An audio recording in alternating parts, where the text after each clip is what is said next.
সুপ্রিয় শিক্ষার্থীবৃন্দ,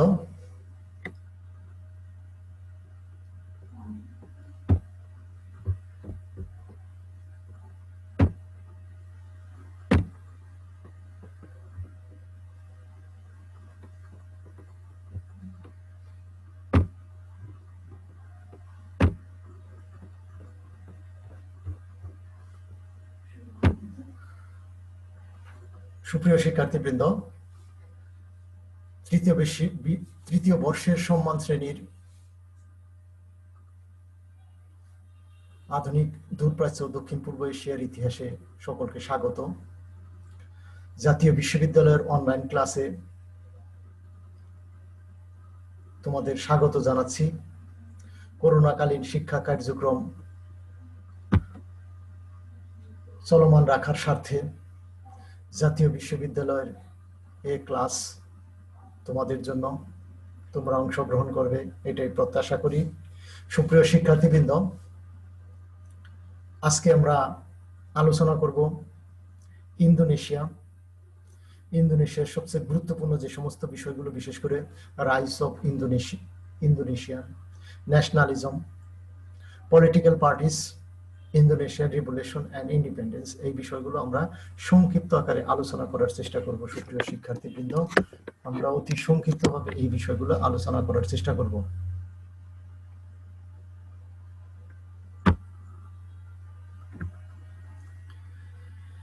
আমরা জানি জাতীয়তাবাদ একটি নির্দিষ্ট ভূখণ্ডে বসবাসরত, একই ভাষা, ধর্ম, ইতিহাস, ঐতিহ্য, বর্ণ, সংস্কৃতির গোষ্ঠীকে একত্রিত করে। সুপ্রিয় শিক্ষার্থীবৃন্দ, যার মূল লক্ষ্য একটি স্বাধীন সার্বভৌম রাষ্ট্র প্রতিষ্ঠা করা এবং রাষ্ট্রটিকে যে কোনো মূল্যে টিকিয়ে রাখা। ঐক্য ব্যতীত জাতীয়তাবাদ গড়ে ওঠে না, ঐক্যই জাতীয়তাবাদের মূল ভিত্তি। সুপ্রিয় শিক্ষার্থীবৃন্দ, প্রতিটি ঐক্যের চূড়ান্ত লক্ষ্যই রাজনৈতিক স্বাধীনতা অর্জন। এই অবস্থায় আমরা জানি যে ইউরোপীয় মধ্যযুগে সামন্তবাদের অবসানের পর জাতি রাষ্ট্রসমূহের উদ্ভবের মধ্য দিয়ে জাতীয়তাবাদের বিকাশ হতে থাকে। বিশেষ করে 1789 সালে যে ফরাসি বিপ্লবের যে গুরুত্বপূর্ণ মহান বাণী, ইকুয়ালিটি, লিবার্টি অ্যান্ড ফ্রেটার্নিটি, এই মহান বাণীর মাধ্যমে জাতীয়তাবাদ নতুন করে বিকশিত হতে থাকে।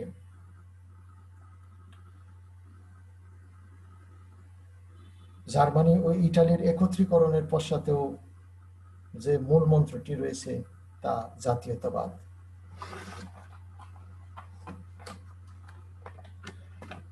20 শতকের প্রথম দিকে ইন্দোনেশিয়ায় জাতীয়তাবাদী আন্দোলনের সূচনা হয়। 20 শতকের পূর্বে ইন্দোনেশিয়ার জনগণের কাছে জাতীয়তাবাদী আন্দোলন খুবই অস্বচ্ছ এবং অস্পষ্ট ছিল।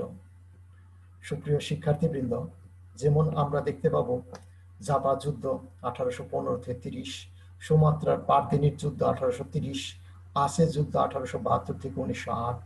ইন্দোনেশিয়ার জনগণ ডাচদের বিরুদ্ধে প্রতিরোধ ব্যবস্থা গড়ে তোলার চেষ্টা করেছে, কিন্তু 1930-এর দশকে জাতীয়তাবাদী আন্দোলন আদর্শগতভাবে এবং প্রাতিষ্ঠানিকভাবে দ্রুত সমগ্র ইন্দোনেশিয়ায় ছড়িয়ে পড়ে।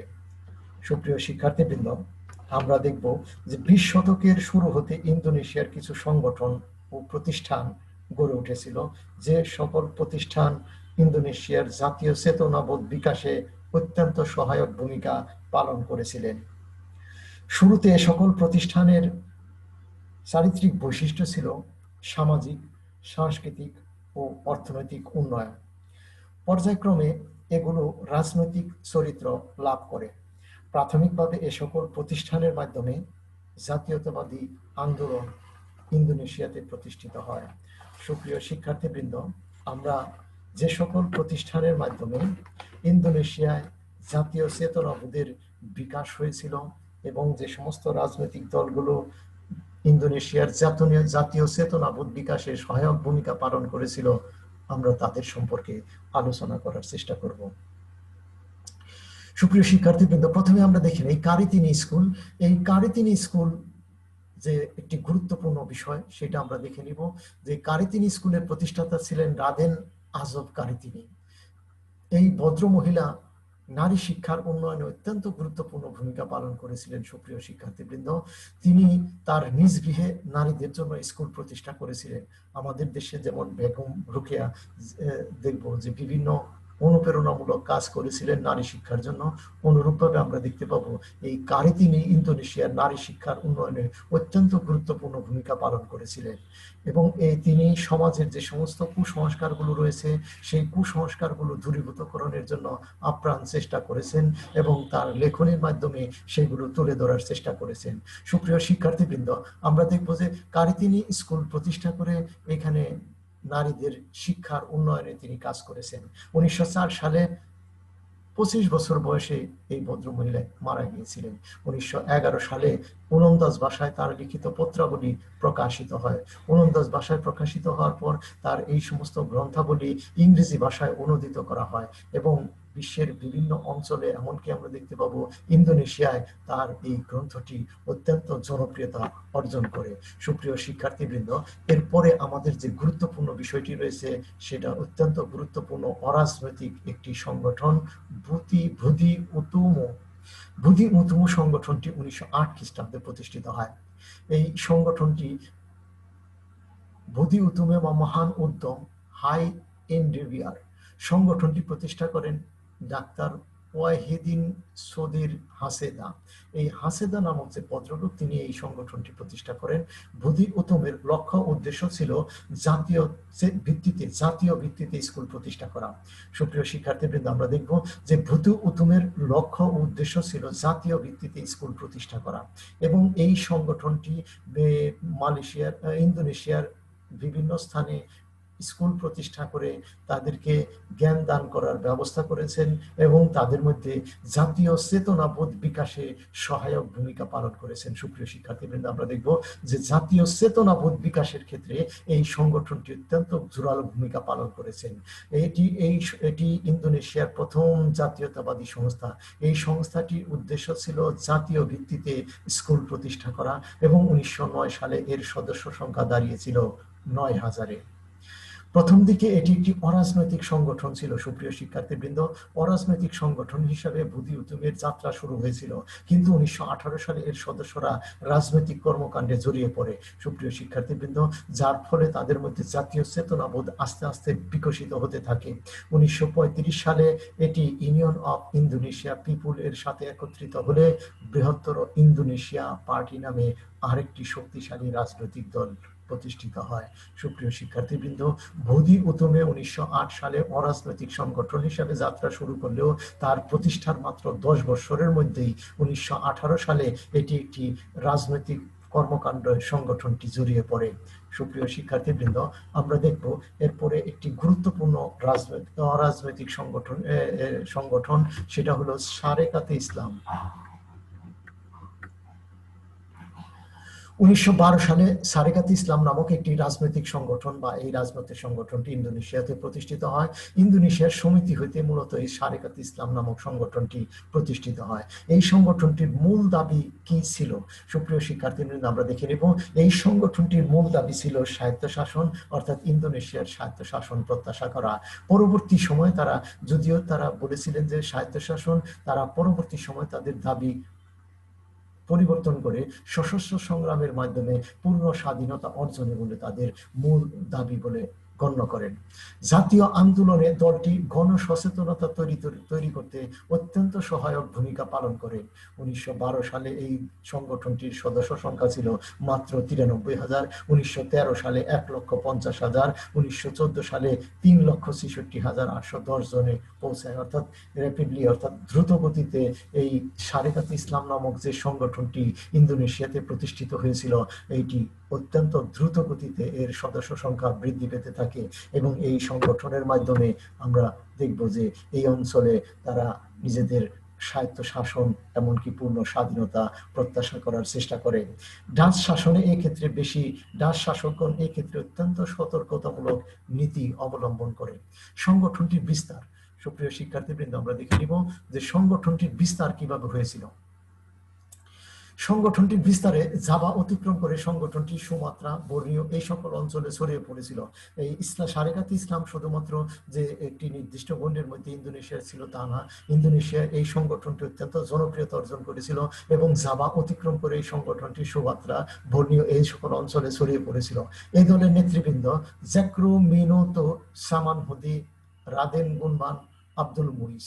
সুমাত্রার নেতা হাজি আব্দুস সেলিম এই সংগঠনটির গুরুত্বপূর্ণ নেতৃবৃন্দ ছিলেন। সুপ্রিয় শিক্ষার্থীবৃন্দ, আমরা জানি যে 1916 সালে সারেকাত ইসলামের প্রথম জাতীয় সম্মেলনটি অনুষ্ঠিত হয়। 1916 সালে সারেকাত ইসলামের প্রথম জাতীয় সম্মেলন বান্দুংয়ে অনুষ্ঠিত হয়। এই সংগঠনটি যে যাত্রা শুরু করে সেখানে আমরা দেখব 80টির বেশি স্থানীয় শাখার প্রতিনিধিরা এতে উপস্থিত ছিলেন। অর্থাৎ প্রথম জাতীয় সম্মেলন বান্দুংয়ে যে অনুষ্ঠিত হয়, এই বান্দুংয়ে এই সংগঠনটি অত্যন্ত জোরালোভাবে তাদের কার্যক্রম পরিচালনা করে এবং 80টির মতো স্থানীয় শাখা, 80টির বেশি স্থানীয় শাখার প্রতিনিধিরা প্রথম জাতীয় সম্মেলন বান্দুংয়ে যে অনুষ্ঠিত হয় সেখানে অংশগ্রহণ করে। সুপ্রিয় শিক্ষার্থীবৃন্দ, যার ফলে এই সংগঠনটি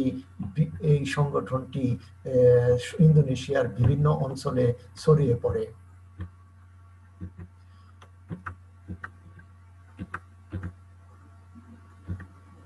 সুপ্রিয় শিক্ষার্থীবৃন্দ, এরপরে আমাদের জন্য যে গুরুত্বপূর্ণ রাজনৈতিক সংগঠন ইন্দোনেশিয়ার কমিউনিস্ট পার্টি, এই ইন্দোনেশিয়ার কমিউনিস্ট পার্টি সম্পর্কে আমরা আলোচনা করার চেষ্টা করব। সারেকাতে ইসলামের যে সংগঠনটি ছিল অত্যন্ত গুরুত্বপূর্ণ সংগঠন ছিল, তখন সকলে এই সংগঠনের অধিকাংশ মেম্বার ছিল। এই সারেকাতে ইসলামের বামপন্থী নেতা সেমাউনের নেতৃত্বে 1919 খ্রিস্টাব্দে ইন্দোনেশিয়ান কমিউনিস্ট পার্টি প্রতিষ্ঠিত হয়। অর্থাৎ সারেকাতে ইসলামের যে বামপন্থী নেতা ছিলেন মিস্টার সেমাউন, এই সেমাউনের নেতৃত্বে ইন্দোনেশিয়ার কমিউনিস্ট সংগঠনটি প্রতিষ্ঠা করা 1919 সালে সম্ভব হয়। ইন্দোনেশিয়ার কমিউনিস্ট পার্টিকে সংক্ষেপে পিকেআই নামে অভিহিত করা হয়। পিকেআই, সুপ্রিয় শিক্ষার্থীবৃন্দ, আমাদের মনে রাখতে হবে ইন্দোনেশিয়ার কমিউনিস্ট পার্টিকে সংক্ষেপে পিকেআই নামে অভিহিত করা হয়। 1920 খ্রিস্টাব্দে এই সংগঠনের দ্বিতীয় অধিবেশনে চীনে প্রতিনিধিত্ব করেন স্লিব্লেড। 1921 সালে তৃতীয় অধিবেশনে মস্কোতে প্রতিনিধিত্ব করেন দর্শানো। 1922 খ্রিস্টাব্দে চতুর্থ অধিবেশনে যান তান মালাকা। তার নেতৃত্বে কমিউনিস্ট পার্টি অনেক দূর পর্যন্ত অগ্রসর হয়েছিল। 1924 সালে দলটির পঞ্চম অধিবেশন অনুষ্ঠিত হয়। সুপ্রিয় শিক্ষার্থীবৃন্দ, আমরা দেখব যে ইন্দোনেশিয়ার যে কমিউনিস্ট পার্টি যা সেমাউনের নেতৃত্বে গড়ে উঠেছিল, এই সংগঠনটি অত্যন্ত জোরালো ভূমিকা পালন করেছিলেন ইন্দোনেশিয়ার জাতীয় চেতনাবোধ বিকাশের ক্ষেত্রে। এই অবস্থায় ইন্দোনেশিয়ার কমিউনিস্ট আন্দোলন জোরালো হতে থাকে। সুপ্রিয় শিক্ষার্থীবৃন্দ, আমরা ইতিমধ্যেই জানি যে 1917 সালে রাশিয়াতে অক্টোবর সমাজতান্ত্রিক বিপ্লব সংগঠিত হয়। 1917 সালে অক্টোবর সমাজতান্ত্রিক বিপ্লব সংগঠিত হওয়ার পরে বিশ্বের বিভিন্ন অঞ্চলে সমাজতান্ত্রিক চিন্তা চেতনা প্রভাবিত করার জন্য তারা আপ্রাণ চেষ্টা করে এবং সেই চেষ্টার অংশ হিসেবেই ইন্দোনেশিয়াতেও এই দলটি জনপ্রিয়তা অর্জন করে। সুপ্রিয় শিক্ষার্থীবৃন্দ, এইভাবে ইন্দোনেশিয়ার কমিউনিস্ট আন্দোলন এই অঞ্চলটিতে জোরালো ভূমিকা পালন করে। ইন্দোনেশিয়ার কমিউনিস্ট আন্দোলন এই সময়ে দুটি অংশে বিভক্ত হয়ে যায়। একটা হলো ডাচ কমিউনিস্ট আর একটা ইন্দোনেশিয়ার কমিউনিস্ট। সুপ্রিয় শিক্ষার্থীবৃন্দ, তার আগ পর্যন্ত আমরা বলেছি যে কমিউনিস্টগণ একটি অংশে বিভক্ত ছিল, একটি অংশ ছিল, অর্থাৎ পুরো ইন্দোনেশিয়াতে একটা কমিউনিস্ট গ্রুপ ছিল। এখন দেখা যাচ্ছে যে ইন্দোনেশিয়ার যে কমিউনিস্ট গ্রুপ রয়েছে বা কমিউনিস্ট রয়েছে তারা দুইটি অংশে বিভক্ত হয়ে যায়, যেটা আমরা ইতিপূর্বেই বলেছি স্লিপলেটের নেতৃত্বে যে অংশটি থেকে যায় সেটা হলো ডাচ কমিউনিস্ট। অর্থাৎ এই স্লিপলেট, ব্যানস্টেডার এবং বার্গসমা এরা সকলেই ছিলেন ডাচ নাগরিক। অতএব ডাচদের পৃষ্ঠপোষক যেহেতু, সুপ্রিয় শিক্ষার্থীবৃন্দ, আমরা বলে নেই যে এটা ডাচ বা হল্যান্ডের উপনিবেশ ছিল। ইন্দোনেশিয়া মূলত ডাচ বা হল্যান্ডের উপনিবেশ ছিল। আমাদের কিন্তু অনেক সময় পরীক্ষায় প্রশ্ন আসে, সুপ্রিয় শিক্ষার্থীবৃন্দ, ডাচ কোন দেশের উপনিবেশ, ইন্দোনেশিয়া কোন দেশের উপনিবেশ ছিল? ইন্দোনেশিয়া ডাচ বা হল্যান্ডের উপনিবেশ ছিল, আমরা যাতে সহজেই প্রশ্নের উত্তরটি দিতে পারি। ডাচ যেহেতু উপনিবেশ ছিল, অতএব ডাচ কমিউনিস্টগণ এখানে ইন্দোনেশিয়ার কমিউনিস্টগণ হতে বিভক্ত হয়ে পড়ে। একটা হলো ডাচ কমিউনিস্ট আর একটা হলো ইন্দোনেশিয়ার কমিউনিস্ট। এটা নেতৃত্ব, ডাচ কমিউনিস্টের নেতৃত্ব দিয়েছিলেন স্লিভলিয়েট, আর ইন্দোনেশিয়ার কমিউনিস্টের নেতৃত্ব দিয়েছিলেন দর্শানো, সেমানন, ডেকার, তাল মালাকা, এরা নেতৃত্ব দিয়েছিলেন। সুপ্রিয় শিক্ষার্থীবৃন্দ, এইভাবে আমরা দেখতে পাবো যদিও সংগঠনটি ইন্দোনেশিয়ার জাতীয় চেতনাবোধ বিকাশের ক্ষেত্রে অত্যন্ত গুরুত্বপূর্ণ ভূমিকা পালন করেছে, তারপরেও এই সংগঠনটি দুইটি অংশে বিভক্ত হয়ে পড়ে। এরপরে আমরা দেখে নিব সুপ্রিয় শিক্ষার্থীবৃন্দ, ইন দিস পার্টিস বা in this party, in this parties বা ইন দিস পার্টিস, এটা দেখে নেওয়ার চেষ্টা করব। ইন দিস পার্টিস বা ইন দিস পার্টি ডাওয়েস ডেকারের নেতৃত্বে 1921 খ্রিস্টাব্দে 11 খ্রিস্টাব্দে প্রতিষ্ঠিত হয়। ডাওয়েস ডেকারের নেতৃত্বে 1911 খ্রিস্টাব্দে ইন দিস পার্টিস বা ইন দিস পার্টি প্রতিষ্ঠিত হয়। 1919 খ্রিস্টাব্দে ডাওয়েস ডেকার ও তার অনুসারীগণ নতুন রাজনৈতিক দল গঠন করে। এর নামকরণ করা হয় সারেকাতে হিন্দিয়া। সুপ্রিয় শিক্ষার্থীবৃন্দ, ইন্দিজে পার্টির যে সমস্ত নেতৃবৃন্দ ছিল তারা এই আরেকটি ডাওয়েস ডেকারের নেতৃত্বে নতুন রাজনৈতিক সংগঠন করেন, তার নামই মূলত সারেকাতে হিন্দিয়া।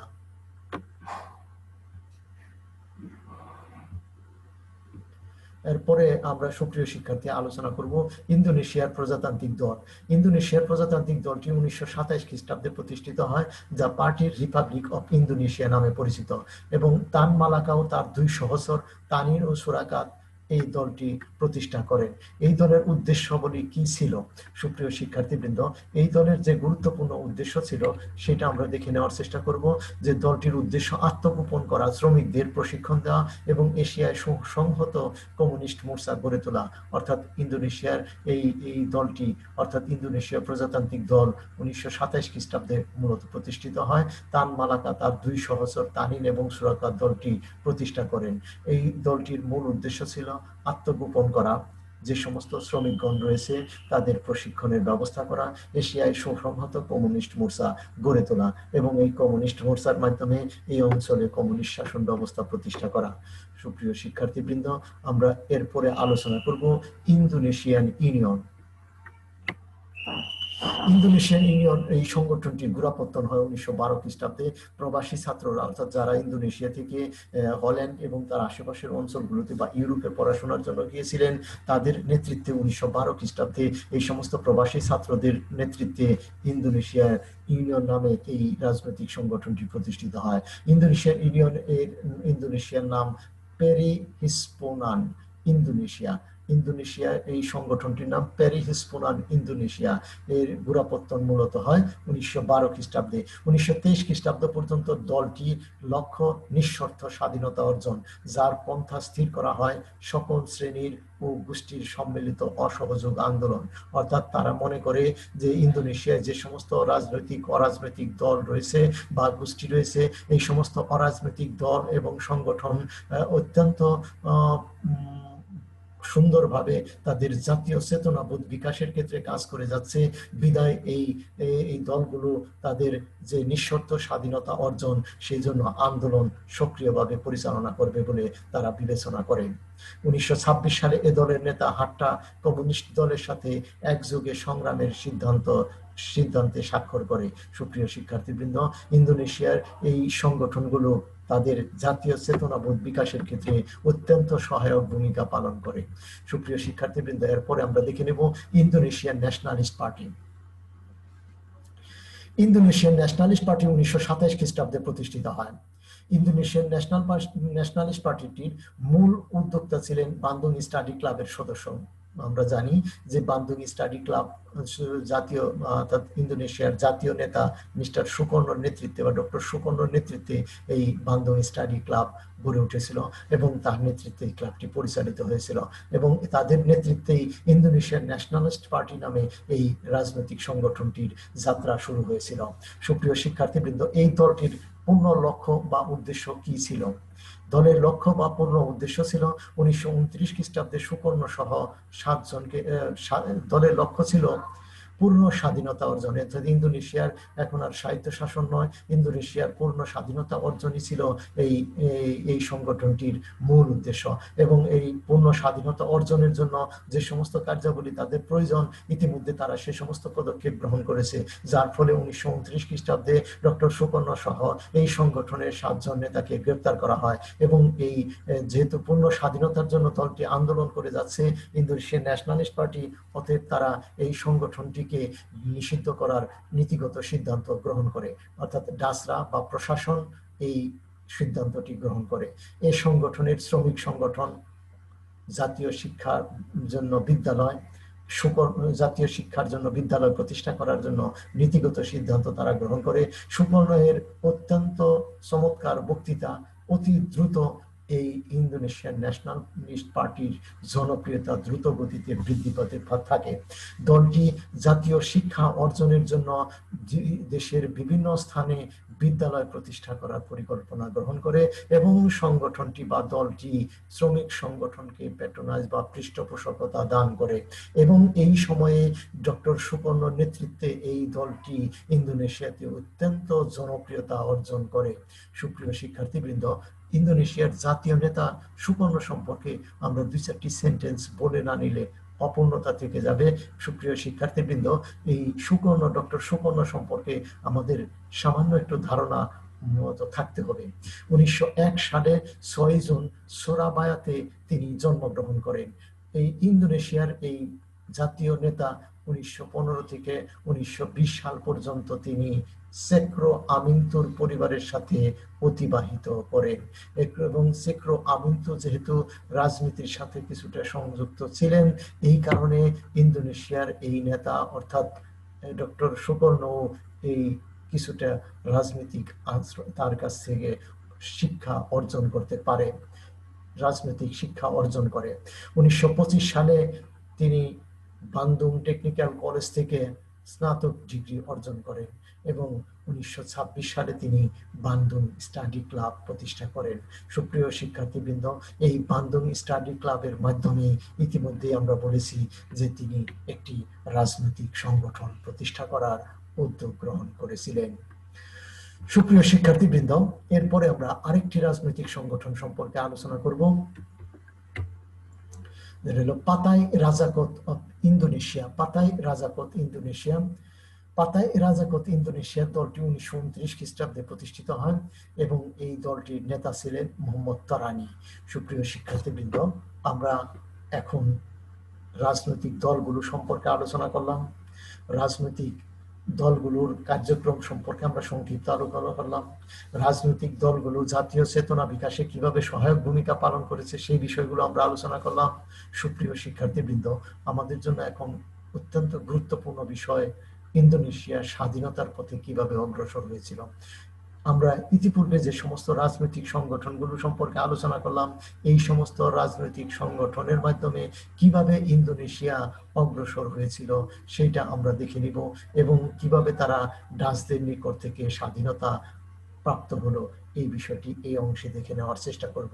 সুপ্রিয় শিক্ষার্থীবৃন্দ, আমরা সকলেই জানি যে 1939 সালে দ্বিতীয় বিশ্বযুদ্ধ শুরু হয় এবং দ্বিতীয় বিশ্বযুদ্ধ শুরু হলে দূরপ্রাচ্যের সবচেয়ে গুরুত্বপূর্ণ দেশ জাপান এই অংশে তার আধিপত্য বিস্তারের চেষ্টা করে। সুপ্রিয় শিক্ষার্থীবৃন্দ, 1939 সালে দ্বিতীয় বিশ্বযুদ্ধ শুরু হলে দূরপ্রাচ্যের সবচেয়ে গুরুত্বপূর্ণ দেশ জাপান দক্ষিণ পূর্ব এশিয়ার যে সমস্ত দেশগুলো রয়েছে এই দেশগুলো নিজেদের অধীনে আনয়নের আপ্রাণ চেষ্টা করে এবং তারই অংশ হিসেবে দ্বিতীয় বিশ্বযুদ্ধের প্রথম দিকে ইন্দোনেশিয়ায় জাপানি সেনাবাহিনী অনুপ্রবেশ করে। সুপ্রিয় শিক্ষার্থীবৃন্দ, জাপানি সেনাবাহিনী অনুপ্রবেশ করার পরে এখানে যে ডাচ সেনাবাহিনী ছিল এবং ডাচ প্রশাসন ছিল সেই প্রশাসন ব্যবস্থা সম্পূর্ণভাবে ভেঙে পড়ে এবং তারা এখান থেকে প্রত্যাগমন করে এবং এই অবস্থায় জাপান সেখানে তাদের নিজস্ব ব্যবস্থাপনার মাধ্যমে এই অঞ্চলটির শাসন ব্যবস্থা পরিচালনা করার নীতিগত সিদ্ধান্ত গ্রহণ করে। সুপ্রিয় শিক্ষার্থীবৃন্দ, ইতিমধ্যে আমরা যে সংগঠনগুলো সম্পর্কে বলেছি, যে সংগঠনগুলো ইন্দোনেশিয়ার জাতীয় চেতনাবোধ বিকাশের ক্ষেত্রে অত্যন্ত সহায়ক ভূমিকা পালন করেছে, এই সমস্ত সংগঠনগুলো এই ক্ষেত্রে কি করলেন সেটা আমরা দেখে নিব। যে পিকেআই নামক বা অন্যান্য যে সকল সংগঠনগুলো ছিল, তারা গোপনের সংগঠনটিকে দুর্বল করা এদের এই সরকারের অভিষ্ট লক্ষ্য ছিল। কিন্তু আমরা দেখতে পাবো যে সংগঠনগুলো অত্যন্ত সতর্কতামূলক ভাবে তাদের জাতীয় চেতনাবোধ বিকাশের ক্ষেত্রে অত্যন্ত গুরুত্বপূর্ণ ভূমিকা পালন করেছেন। শুধুমাত্র তাই নয়, দেশের যে সমস্ত শিক্ষা প্রতিষ্ঠান বা স্কুল কলেজ নির্মাণের প্রয়োজন সেগুলো তারা করে তাদের জাতীয় চেতনাবোধ, আমরা জানি যে শিক্ষা ছাড়া জাতীয় চেতনাবোধ অর্জন করা সম্ভব নয়, অতএব শিক্ষার জন্য তারা সর্বপ্রথমেই এই সমস্ত প্রতিষ্ঠান বা শিক্ষা প্রতিষ্ঠান গড়ে তোলার আপ্রাণ চেষ্টা করেছিলেন। এবং সেখান থেকে আমরা দেখতে পাবো যে এই সমস্ত রাজনৈতিক দলগুলো তাদের যে জাতীয় চেতনাবোধ বা জনগণের মধ্যে জাতীয় চেতনাবোধ সেটা গড়ে তোলা তাদের পক্ষে সম্ভব হয়েছিল। এই সময়ে এই সমস্ত রাজনৈতিক সংগঠনগুলো অনেক ক্ষেত্রে একত্রিত করা তাদের পক্ষে সম্ভব হয়েছে। অনেক সময় অনেকগুলো রাজনৈতিক সংগঠন পৃথক পৃথকভাবে সিদ্ধান্ত গ্রহণ করেছে। সুপ্রিয় শিক্ষার্থীবৃন্দ, এরই মধ্যে তারা ইন্দোনেশিয়ার জনগণ স্বাধীনতার জন্য প্রস্তুতি গ্রহণ করতে থাকে এবং এই প্রস্তুতির জন্য তারা অনুসন্ধান সমিতি গঠন করে। সুপ্রিয় শিক্ষার্থীবৃন্দ, এই সমিতির সভাপতি জাপানি অধিবাসী ডক্টর রাটসম্যান। সুপ্রিয় শিক্ষার্থীবৃন্দ, জাপান যেহেতু এই অঞ্চলটিতে আধিপত্য বিস্তার করেছে, অতএব জাপান আধিপত্য বিস্তার করে তাদের নিজেদের মতো করে এই অঞ্চলটি শাসন করার বা শাসন কার্য পরিচালনা করার নীতিগত সিদ্ধান্ত গ্রহণ করেছে। অতএব এই সূত্র ধরেই আমরা দেখতে পাবো যে স্বাধীনতার প্রস্তুতির জন্য ইন্দোনেশিয়ান নাগরিকগণ তাদের দ্বারা, অর্থাৎ জাপানি নাগরিক বা জাপানি অধিবাসীদের দ্বারা উদ্বুদ্ধ হয়েই অনুসন্ধান সমিতি নামে একটি সমিতি গঠন করার পরিকল্পনা গ্রহণ করেছিলেন। এবং এই অনুসন্ধান সমিতির যিনি নেতা ছিলেন তিনিও কিন্তু জাপানি অধিবাসী, অর্থাৎ ডক্টর রাটসম্যান। সুপ্রিয় শিক্ষার্থীবৃন্দ, এছাড়াও এইখানে আমরা জানি যে সুকর্ণ হাট্টা প্রমুখ এই প্রথম সারির নেতারাও এই সংগঠনটিতে যোগদান করেছিলেন। সুপ্রিয় শিক্ষার্থীবৃন্দ, এই অনুসন্ধান সমিতি যে গুরুত্বপূর্ণ নেতা সেটা আমরা জানি ডক্টর সুকর্ণ। স্বাধীনতার অনুসন্ধান সমিতির মঞ্চ থেকে ডক্টর সুকর্ণ 5 দফা বা পঞ্চশিলা দাবি উত্থাপন করে। সুপ্রিয় শিক্ষার্থীবৃন্দ, পঞ্চশিলা বা 5টি দফাকে একত্রিতভাবে ইন্দোনেশিয়ার ইতিহাসে পঞ্চশিলা নামে অভিহিত করা হয়। সুপ্রিয় শিক্ষার্থীবৃন্দ, আমাদের অনেক সময় এই পঞ্চশিলার প্রশ্নপত্রটি আসতে পারে বা সংক্ষিপ্ত প্রশ্নের মধ্যে থাকতে পারে, আমরা যাতে উত্তর দিতে পারি। সুপ্রিয় শিক্ষার্থীবৃন্দ, এই 5টি আদর্শ কি কি ছিল? সুপ্রিয় শিক্ষার্থীবৃন্দ, আমরা জেনে নেই যে জাতীয়তাবাদ, মানবতাবাদ, জনগণের সার্বভৌমত্ব, সামাজিক ন্যায় বিচার এবং ঈশ্বরে বিশ্বাস। সুপ্রিয় শিক্ষার্থীবৃন্দ, এই জাতীয়তাবাদ নীতির দ্বারা বা জাতীয়তাবাদ দ্বারা বোঝানো হয়েছে জাতীয় ঐক্য অর্থাৎ স্বাধীনতা। এখানে জাতীয়তাবাদ কেবলমাত্র ইন্দোনেশিয়ার সংকীর্ণ জাতীয়তাবাদ নয়, সমগ্র ইন্দোনেশিয়ার অন্যান্য জাতির জন্য এই উদার জাতীয়তাবাদ যথেষ্ট শ্রদ্ধাশীল হবে। সুপ্রিয় শিক্ষার্থীবৃন্দ, দ্বিতীয় যে বিষয়টি রয়েছে সেটা হলো যে গণতন্ত্র দ্বারা সর্বসম্মতক্রমে শাসন বা জনগণের শাসনকে বোঝানোর চেষ্টা করা হয়েছে। জনগণের সার্বভৌমত্ব বলতে সুকর্ণ ইন্দোনেশিয়ার নিজস্ব ধারণা গতং রজংকে তুলে ধরেছেন। সুপ্রিয় শিক্ষার্থীবৃন্দ, জনগণের সার্বভৌমত্ব বলতে ইন্দোনেশিয়ার এই জাতীয় নেতা ডক্টর সুকর্ণ ইন্দোনেশিয়ার নিজস্ব ধারণা গতং রজংকে তুলে ধরার চেষ্টা করেছেন। সামাজিক ন্যায় বিচারের ধারণাটি অন্যান্য নীতি ও আনুগত্যের প্রতিষ্ঠান স্বরূপ তিনি উপলব্ধি করার চেষ্টা করেছেন এবং সেটাকে তারা 3 নম্বরে স্থান দিয়েছেন। সুপ্রিয় শিক্ষার্থীবৃন্দ, সামাজিক ন্যায় বিচারের ধারণাটি অন্যান্য নীতি ও আনুগত্যের প্রতিষ্ঠান রূপে এখানে উপলব্ধি করার জন্য তারা বলেছেন। নেক্সট বলেছেন 4 নম্বরে মানব হৈতৈষী দ্বারা আন্তর্জাতিকতাবাদ। মানব হৈতৈষী দ্বারা আন্তর্জাতিকতাবাদের সৃষ্টি করার আপ্রাণ চেষ্টা তারা করবেন। নেক্সট বলা হলো 5 নম্বরে আল্লাহর উপর বিশ্বাস দ্বারা সকল ধর্মের সমান অধিকার, অর্থাৎ ডক্টর সুকর্ণ একশ্বরবাদকে ইন্দোনেশিয়ার রাষ্ট্রীয় বৈশিষ্ট্যে পরিণত করার নীতিগত সিদ্ধান্ত এই পঞ্চশিলা বা 5 দফা দাবিতে উল্লেখ করেন। সুপ্রিয় শিক্ষার্থীবৃন্দ, এখন তাদের দ্বারা যদি দেশটি স্বাধীনতা অর্জন করা সম্ভব হয় তাহলে তারা সেখানে কি করবেন সেটা সম্পর্কে তারা ধারণা দেওয়ার চেষ্টা করলেন যে রাজতন্ত্র হবে না প্রজাতন্ত্র হবে, দেশটিতে যে ধরনের শাসন ব্যবস্থা প্রতিষ্ঠিত হবে তার রাজতন্ত্র না প্রজাতন্ত্র। সুপ্রিয় শিক্ষার্থীবৃন্দ, আমরা দেখব যে স্বাধীনতা রূপায়ণে রাজতন্ত্র না প্রজাতন্ত্র এ প্রশ্নে প্রজাতন্ত্রের পক্ষে অধিকাংশ ভোট পড়ে এবং তারা মনে করে যে এই অঞ্চলটিতে প্রজাতন্ত্র প্রতিষ্ঠা করা তাদের পক্ষে সম্ভব। সুপ্রিয় শিক্ষার্থীবৃন্দ, আমরা দেখে নিব এই প্রজাতন্ত্র প্রতিষ্ঠা করা তাদের পক্ষে সম্ভব যেহেতু, অতএব তারা প্রজাতন্ত্র প্রতিষ্ঠা করার জন্য আপ্রাণ চেষ্টা করবে। ভৌগোলিক সীমানা নির্ধারণ এবং তারা কোন কোন অঞ্চল নিয়ে এই ইন্দোনেশিয়া অঞ্চলটি প্রতিষ্ঠিত হবে বা দেশটি প্রতিষ্ঠিত হবে এবং এই নিউ গিনিকে এর অন্তর্ভুক্ত করা সমীচীন হবে কিনা সে সম্পর্কেও তারা সিদ্ধান্ত গ্রহণ করবে। মালয় যদি এই তাদের ইউনিটে বা তাদের ফেডারেশনে যোগদান করতে চাইলে তাকে স্বাগত জানানো উচিত হবে কিনা। কেউ কেউ এক বিশাল ভৌগোলিক অঞ্চল যেমন New Guinea, British Borneo, Malaya ও থাইল্যান্ডকে সংযুক্ত করার পক্ষেও তারা মতামত প্রকাশ করেছিলেন এবং রাজতন্ত্র না গণতন্ত্র সে সম্পর্কে তারা প্রজাতন্ত্রের পক্ষে অধিকাংশ মতামতই ব্যক্ত করেছিলেন। তারা যদি স্বাধীনতা অর্জন করতে পারে তাহলে তারা কি করবে, একটি সংবিধান রচনা করবে এবং সেই সংবিধানটি এই সময় তারা প্রণয়ন করার পরিকল্পনা গ্রহণ করে। সুপ্রিয় শিক্ষার্থীবৃন্দ, ডক্টর সুকর্ণকে সংবিধান রচনা কমিটির সভাপতি হিসেবে নির্বাচিত করা হয়। রাজনৈতিক ক্ষেত্রে যে কাজটি করা হবে, রাজনৈতিক ক্ষেত্রে যে পদ্ধতি হবে সেটা হবে গণতন্ত্র। রাষ্ট্রপতি শাসিত সরকার হবে না মন্ত্রী পরিষদ শাসিত সরকার হবে, সরাসরি তারা সিদ্ধান্তে উপনীত হয়ে গেলেন রাষ্ট্রপতি শাসিত সরকার ব্যবস্থা প্রবর্তন করা হবে। মজলিস এ রাজাকত বা ইন্দোনেশিয়ার পিপুলস কংগ্রেস সার্বভৌম ক্ষমতার উৎস হিসেবে বিবেচিত হবে বলে সেখানে গণ্য করা হয়। সদস্যগণ 5 বছরে অন্তত একবার মিলিত হবে। গণভোটের মাধ্যমে এই সংসদ সদস্যগণ নির্বাচিত হবেন। কংগ্রেস সংবিধান সংশোধন করার অধিকারী হবে। গোষ্ঠী বা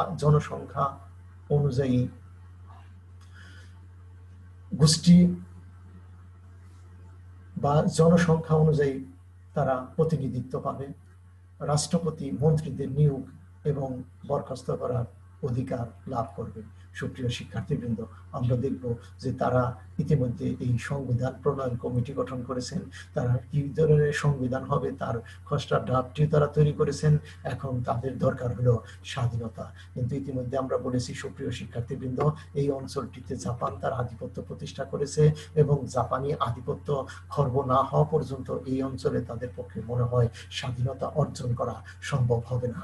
অতএব এই অবস্থায় আমরা জানি সুপ্রিয় শিক্ষার্থীবৃন্দ, জাপানে মার্কিন যুক্তরাষ্ট্র আণবিক বোমা বর্ষণের সিদ্ধান্ত গ্রহণ করে এবং 6 ও 9 আগস্ট 1945 সালে জাপানের হিরোশিমা এবং নাগাসাকিতে আণবিক বোমা বর্ষণ করা হয়। আণবিক বোমা বর্ষণের পর জাপান শেষ পর্যন্ত আত্মসমর্পণ করার নীতিগত সিদ্ধান্ত গ্রহণ করে এবং 1945 সালের 2 সেপ্টেম্বর তারা আত্মসমর্পণ করে। জাপান আত্মসমর্পণ করার পরে জাপানের যে সমস্ত সেনাবাহিনী ইন্দোনেশিয়া, মালয়েশিয়া বা দক্ষিণ পূর্ব এশিয়ার দেশগুলোতে ছিল সেগুলো তারা ছেড়ে দিয়ে তাদের দেশে প্রত্যার্পণ করার নীতিগত সিদ্ধান্ত গ্রহণ করে। সুপ্রিয় শিক্ষার্থীবৃন্দ, এই সমস্ত সেনাবাহিনীর সদস্যগণ তাদের দেশে চলে যাওয়ার পরে এই সমস্ত দেশগুলো যে দেশের উপনিবেশ ছিল তারা সেখানে পুনরায় অনুপ্রবেশ করে। সুপ্রিয় শিক্ষার্থীবৃন্দ, আমরা দেখে নিব যে ইন্দোনেশিয়ায় ডাচরা পুনরায় আগমন করে এবং সেখানে ডাচ শাসন ব্যবস্থা পূর্বের মতোই অব্যাহত রাখার পরিকল্পনা গ্রহণ করে। কিন্তু ইন্দোনেশিয়ার জনগণ ডাচদের শাসনের বিরুদ্ধে প্রতিবাদ গড়ে তোলার আপ্রাণ চেষ্টা করে। ইতিমধ্যে আমরা দেখেছি যে ইন্দোনেশিয়ার জনগণ তারা স্বাধীনতা প্রস্তুতির জন্য যে সমস্ত করণীয় তার সমস্ত কিছুই নির্ধারণ করেছে এবং জাপানিরা ইতিমধ্যে এখান থেকে চলে গিয়েছে। অতএব এই অবস্থায় আমরা দেখব যে ডাচরা পুনরায় এখানে আগমন করে এবং ব্রিটিশ সহযোগিতায় ডাচরা পুনরায় এই অঞ্চলটিতে আধিপত্য বিস্তারের চেষ্টা করে। সুপ্রিয় শিক্ষার্থীবৃন্দ, ডাচরা এই অঞ্চলে আধিপত্য বিস্তারের পরে 1945 সালে 17 আগস্ট তারাও অর্থাৎ যে সমস্ত রাজনৈতিক দলগুলো সম্মিলিতভাবে ডাচদের বিরুদ্ধে আন্দোলন পরিচালনা করার চেষ্টা করেছিলেন তারা একত্রিত হয়ে বসে ইন্দোনেশিয়ার স্বাধীনতার ঘোষণাপত্রের খসড়া প্রস্তুত করেন। সুপ্রিয় শিক্ষার্থীবৃন্দ, যে খসড়াটি প্রস্তুত করা হয় এই খসড়ায় যে বলা হয় আমরা ইন্দোনেশিয়ার জনগণ এতদ দ্বারা ইন্দোনেশিয়ার স্বাধীনতা ঘোষণা করছি, ক্ষমতা হস্তান্তর সংক্রান্ত কথাগুলো যত শীঘ্রই সম্ভব যথারীতি পালন করা হবে। 17 আগস্ট 1945 সালে সকাল 10টায় সুকর্ণ আনুষ্ঠানিকভাবে ইন্দোনেশিয়ার এই ঘোষণাপত্রটি পাঠ করেন। সুপ্রিয় শিক্ষার্থীবৃন্দ, আমরা দেখে নিলাম যে ইন্দোনেশিয়ার স্বাধীনতা জন্য তারা যে ঘোষণাপত্র, সেই ঘোষণাপত্র জারি করে। 18 আগস্ট 1945 সালে সুকর্ণ রাষ্ট্রপতি ও হাট্টা উপরাষ্ট্রপতি নির্বাচিত হয়। 1949 সালের 12 আগস্ট থেকে 2 নভেম্বর পর্যন্ত হেগে এই ডাচ শক্তি এবং ইন্দোনেশিয়ার প্রতিনিধিদের মধ্যে গোল টেবিল বৈঠক অনুষ্ঠিত হয়। তাদের মধ্যে এই আনুষ্ঠানিক আলোচনার পর 1949 সালে 27 ডিসেম্বর ডাচ শক্তি একটি ঘোষণার দ্বারা ইন্দোনেশিয়া ত্যাগ করার নীতিগত সিদ্ধান্ত গ্রহণ করে এবং ডাচ ইন্দোনেশিয়াকে ইন্দোনেশিয়ার জনগণের কাছে হস্তান্তর করে বা শাসন ক্ষমতা হস্তান্তর করে তারা ইন্দোনেশিয়া ত্যাগ করার নীতিগত সিদ্ধান্ত গ্রহণ করে। 1950 খ্রিস্টাব্দে ইন্দোনেশিয়াকে জাতিপুঞ্জের 60তম সদস্য হিসাবে সংযুক্ত করার নীতিগত সিদ্ধান্ত গ্রহণ করা হয়। সুপ্রিয় শিক্ষার্থীবৃন্দ, আমরা দেখে নিলাম ডাচ শাসনের অধীনে ইন্দোনেশিয়া, ডাচ শাসনের অধীনে ইন্দোনেশিয়ার জাতীয় চেতনাবোধের বিকাশ এবং ডাচ শাসনের নাগপাশ থেকে ইন্দোনেশিয়ার মুক্ত হওয়ার জন্য যে সমস্ত আন্দোলন হয়েছিল সেই বিষয়গুলো আমরা অতি সংক্ষিপ্তভাবে আলোচনা করার চেষ্টা করলাম। সুপ্রিয় শিক্ষার্থীবৃন্দ, আমরা এই ক্ষেত্রে যে সহায়ক গ্রন্থগুলো রয়েছে সুপ্রিয় শিক্ষার্থীবৃন্দ আমরা দেখে নিব। নন্দিনী ভট্টাচার্যের একটি গুরুত্বপূর্ণ বই রয়েছে এক্ষেত্রে, স্বাধীনতা ও সাম্যের সংগ্রামে ইন্দোনেশিয়া, ক্যালকাটা থেকে প্রকাশিত। বইটি ক্যালকাটা ন্যাশনাল বুক এজেন্সি প্রকাশ করে 2010 সালে। তোমরা বইটি ছোটি বই, দামও খুব কম, তোমরা এটা ক্রয় করে পড়তে পারো। 2 নম্বরে আমাদের আছে মুসা আনসারির বইটি, 3 নম্বরে ডক্টর আবু মোহাম্মদ দেলওয়ার হোসেন, 4 নম্বরে আমরা বলেছি দিলীপ কুমার সাহা। এই সমস্ত গ্রন্থ পাঠ করে তোমাদের এই ক্ষেত্রে সহায়ক ভূমিকা পালন হবে বলে আমি মনে করি। সুপ্রিয় শিক্ষার্থীবৃন্দ, এখন তোমাদের কোনো প্রশ্ন থাকলে করতে পারো। সুপ্রিয় শিক্ষার্থীবৃন্দ, কোনো প্রশ্নপত্র?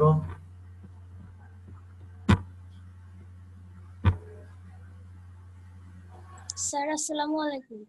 সালাম। হ্যাঁ স্যার, আমার প্রশ্ন হচ্ছে, আমাদের বড় প্রশ্ন যদি আসে যে ইন্দোনেশিয়ার জাতীয়তাবাদের উদ্ভব ও বিকাশ, সেক্ষেত্রে আপনি ক্লাসে যে বিষয়গুলো আলোচনা করলেন আমরা কি সব বিষয়গুলো অন্তর্ভুক্ত করব এই প্রশ্নের উত্তর হিসেবে? সুপ্রিয় শিক্ষার্থী, তোমরা সব বিষয়তে অন্তর্ভুক্ত করবে না। আমরা যে সমস্ত রাজনৈতিক দলগুলো আলোচনা করলাম, এই সমস্ত রাজনৈতিক দলগুলো কিভাবে তার জাতীয় চেতনাবোধ বিকাশে শুধুমাত্র কাজ করেছে সেই অংশটুকু আলোচনা করবে। সুপ্রিয় শিক্ষার্থী, আমরা কিন্তু এবং এই যে এইটা অন্তত একটুখানি দেখে নিবা, ওর সাথে এই স্বাধীনতার অংশটুকু তুমি ট্যাগ করে নিবে। সুপ্রিয় শিক্ষার্থীবৃন্দ, তাইলেই হবে তোমাদের এইটা। ওই যে আমরা যে রাজনৈতিক সংগঠনগুলো আলোচনা করলাম, রাজনৈতিক সংগঠনগুলো কিভাবে জাতীয় চেতনাবোধ বিকাশে সহায়ক ভূমিকা পালন করেছিলেন, এই বিষয়গুলো আলোচনা করবো। সেই ক্ষেত্রে তোমরা নন্দিনী ভট্টাচার্যের এই বইটি ফলো করতে পারো। তবে এই বইটি খুব বেশি লেখা আছে, বিধায় তোমাদের জন্য একটু সহায়ক হতে পারে, সেখান থেকে তোমরা সংক্ষিপ্ত করে পড়তে পারো। নেক্সট প্রশ্ন। ধন্যবাদ। Thank you. কামরুন নাহার, কোন প্রশ্ন?